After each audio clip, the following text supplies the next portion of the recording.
pork exporters to China are set to gain a huge advantage as the gap in pork production caused by African swine fever is likely to continue for the next year or two, according to an analyst.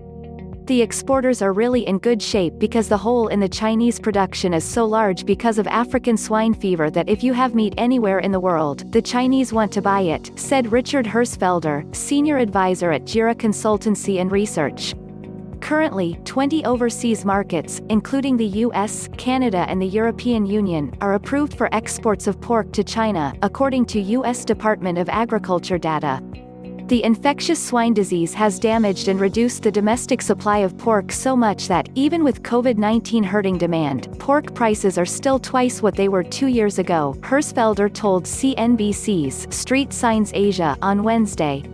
The outbreak of African swine fever, first reported in China in August 2018, has wiped out Chinese hog herds, leading the world's largest pork producer and consumer to ramp up imports as pork prices spiked. That upward trend in price was also in part extended as the coronavirus spread in the mainland. Chinese hog prices were 81.7% higher in May year-on-year, despite a 8.1% drop from April. In the first 4 months of 2020, Chinese imports of pork were up 170% compared with the same period a year ago, Reuters reported citing customs data.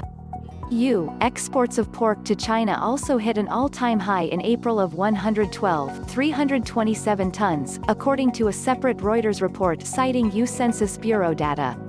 Both the EU and Brazil shut down various meat processing plants after workers tested positive for the coronavirus.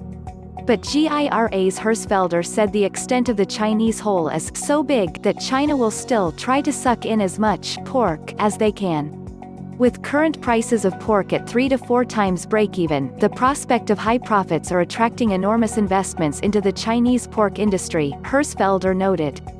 That much investment will likely lead to overproduction in probably 2 or 3 years, causing import demand to suddenly collapse, he said. But in that 2 to 3 years runway, Herzfelder sees exporters making a lot of money. Quote,